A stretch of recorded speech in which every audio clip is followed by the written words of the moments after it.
So welcome back to some games I've been playing recently. Over the last month now, I've been doing a very good balancing act with looking after my daughter and finding the time to play video games. It's been challenging, but it's been incredible, and it has happened. It has happened. Now, the one thing I want to say is, some of these games I've changed my mind about, and it's been kind of crazy how I've changed my mind over the last 20 plus years. Even in the last 4 years, I've changed my mind about one game in particular. So let's get on to story time. So every night I look after my daughter for around 5 hours while my wife gets some much needed sleep. And I love looking after her. She's great. And I hadn't had a chance to play video games with her because I'm so busy looking after her, where she started to sleep longer and longer. I'd feed her, change her, then she's sleeping. And I was like, so I'd be sitting there in front of her going, okay, what do I do for an hour or two? And I thought, I can play some video game right here on TV and look after her perfectly. So I was like, what do I want to play? Here is what is really unusual. 4 years ago on the channel, I did an episode called RPGs I Tried to Like. And I talked all about RPGs from my past that I bought when they came out, and I tried to enjoy them. And I couldn't, and I didn't like these games. And I was really frustrated about it because I thought I would enjoy them so much, and I didn't. All of a sudden, I'm sitting there, and I'm like, what should I play? And I'm like, you know, the Genesis is, hooked up right here. The Genesis Mini's hooked up right here. I'm like, I want to play Shining in the Darkness. Do you remember this game from 1991? Here, it's a first-person dungeon exploring game. And I did not enjoy this game at all. I found it boring, repetitive. I just got sick of it and I put it away, and it ended up in that episode. So I thought, okay, I'll turn on the Genesis Mini. And I turned on the Genesis Mini, and I thought it was on the Genesis Mini, and it's not. But I'm like, wait a second. I've also got the Genesis Collection.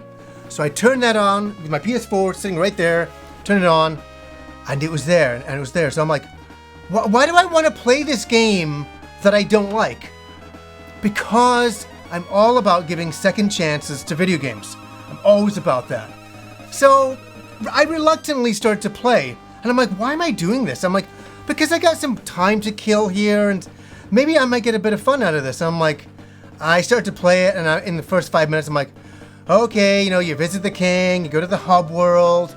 And the hub world is it's just like a scrolling side view thing, and you can go into the inn and talk to people, buy weapons there as well. And I'm like, yeah, I've been here, done this before, and I didn't like it. I'm like, let's just keep going. So I kept going, and then finally, you get to enter the labyrinth. And that's the meat and potatoes of the game. First-person dungeon exploring game. That's where 100% you will be most of the time. Fighting wave after wave of enemies, leveling up. And I'm like, oh, I remember this. I don't like this. And for me, I like dungeon games where they're a part of, other mechanics within the game. So you have like giant towns, and then you go into a dungeon like Phantasy Star, and then you come out of it, and then you can explore somewhere else, where the entire game is this huge dungeon, many levels of it. So I'm like, okay, let's just try to do it. And I'm like, oh god, I'm bored. I'm sick of leveling up after like 10 minutes. I'm like, I don't like this game. And then, by accident, I hit the fast forward feature of the game. I'm like, oh yeah, I forgot on the Genesis Collection you can fast forward or rewind. So if you get yourself killed, you can rewind and do that jump again or whatever it may be. So I start fighting monsters, but I started doing it super fast. So I would fast forward through it. So what I did for the first, this is gonna sound crazy. I'm really strange at certain times. I have so little patience at times. And then I have the most amazing patience of anyone on the planet. It's almost to a crazy degree that for about 4 hours, the baby woke up for like a couple of minutes, went back to sleep. I'm like, okay, I can get back to the game. I went back and forth up this dungeon over and over and over again, super fast forwarding through the battles. So I was getting the battles done really quick, and I just kept fighting wave after wave of enemies, going back to town, healing. So I'd be gaining a lot of money, could buy better equipment faster in the game. It almost reminded me of the Sega Ages features where you get double experience and double money. It felt like that to me. It was me giving myself that edge. So I kept on going through the dungeon, fast, biting the same enemies over and over and over. And I was doing so many battles within like 10 minutes. It was crazy. Over 4 hours. It was wild. 4 hours of just going from one part of the dungeon to the next and back and forth. I did that. And it was so fulfilling because for the first time, I felt like I was getting somewhere within the game. Because when you're playing at regular speed, that's 4 hours. I done like maybe around 12 hours of gameplay in 4 hours. And I really like that in RPGs, going to a certain section and really leveling up. And so when I go to beat a boss, annihilate. And that, folks, is what I did. The next night, baby's asleep again. And I'm like, it's time to enter the dungeon. And I'm like, I can't believe how excited about this I am. I'm like, yeah, because my character's super powerful. I bought all the best weapons for my character. At that point, I hadn't even got the other characters in the game yet. So I went, got the other characters, unlocked them in the dungeon, brought them back, and then I started to level them up the same way. And before I knew it, I had a pretty powerful party, did the entire first section of the dungeon, did the next section of the dungeon. I just swept up, man. I couldn't believe that Shining in the Darkness, a game from 1991 that I tried to like, this copy here, I tried to like it so much, couldn't get into it. And then 4 years ago, I tried to play it again, and then I said, no, it's an RPG I tried to like, but I don't. I can say now that I really, can you believe this? This is kind of a weird philosophy of the show, isn't it? And I'm not playing this up. I really like this game now. I really like it. I liked it the further into the dungeons I got, the bosses that I got to, some of the puzzles and some of the stranger things as you get into the game. I was like, there's a lot more to this game than I originally thought, and I wrote it off way too fast, and I take full ownership of that. This is not a bad game at all. In fact, it's quite a fun game, and if you're looking for a dungeon exploring game, this is pretty damn good on the Genesis, and there's something amazing about the music in this game. I just love the music, even though a lot of it I was fast forwarding through. But in listening to the battle theme all the way through and the dungeon itself, I really like this game now. So that's unusual. This is the first in the Shining series. After this, we got Shining Force, which became a strategy game, and then after that, it's the Shining series went in bold new directions, we'll say. But yeah, I kind of really like Shining in the Darkness, and I am so glad that the Genesis collection has that fast forward feature. That is so good. So a lot of games that may have been inaccessible, you can fast forward through some of the combat. I'd recommend it for even some of the Phantasy Star games included in the collection, just to get through some of that until there's a Sega Ages version. So that is the first game. Had a really fun time, I can't believe I'm saying it, with Shining in the Darkness. Now, I had been out of the gaming loop for a little bit, and so I started talking to some of my friends of mine about games they've been playing, and like, what's the big new games that are out there? What have I missed? One of my friends, JKB, said to me, he said, have you played Panzer Paladin? And I'm like, no. I'm like, what the heck is that? He's like, oh, dude, it's this action game. It's kind of like an NES style game. You'll really like it. I'm like, okay. And here's the thing. So many people recommend games that are like, it's like an NES game. It's like, okay, well, I was there for the NES time and I really love that, but more NES games now, like, I kind of want new experiences. I don't just want to do the same thing. Where I can say, I went and bought Panzer Paladin for the sake of it. I looked at some of the graphics. I'm like, okay, it's charming me. And then I sat down for one afternoon and I totally got it. So the great thing is there's a few different kinds of play modes in there.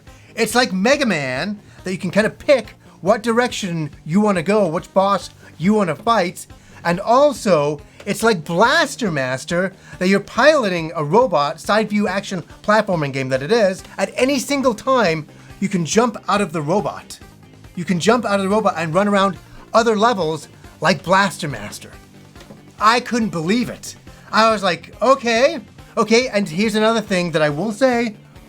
The music is excellent. It is excellent. I went straight onto YouTube afterwards and started listening to the music because it was that good. And how is the platforming? How is the fun?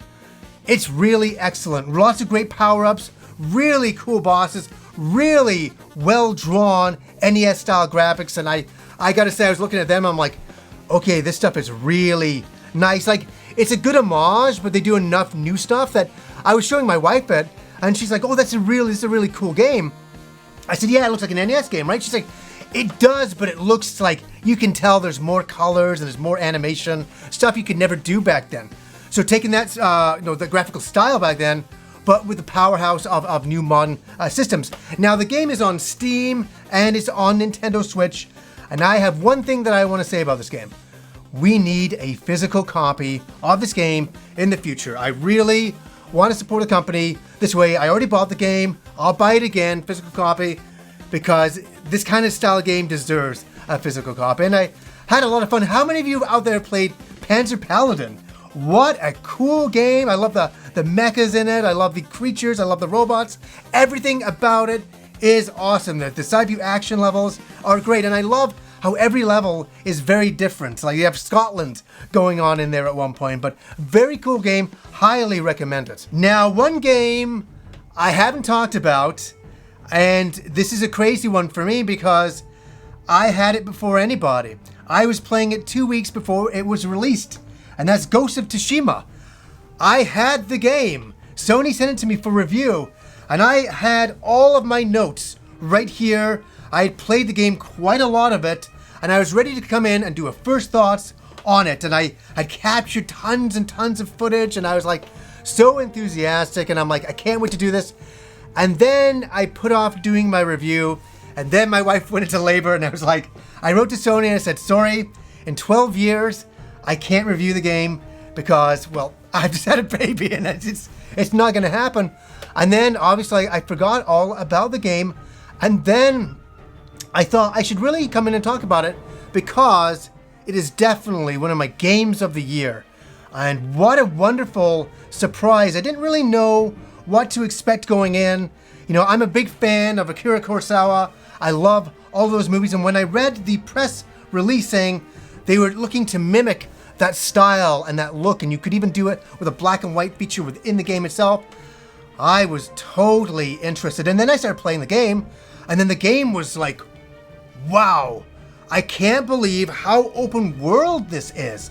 And I just loved running around on the horse and exploring, and I'm like, wait, I have so much freedom? I can kind of go anywhere? It was very overwhelming to me in a great way. And I'm like, this is wonderful, getting a samurai action game, kind of like in a Breath of the Wild open world esque environments like this. I mean, that was great. I love the characters. I loved the animation. Oh, the animation. I just want to say something. I loved it. Whenever I would have to do my next quest or I didn't know where to go, the wind would guide me. That was a big thing I wanted to talk about. That thing gave me shivers. It really gave me shivers because I was like, video games have come so far.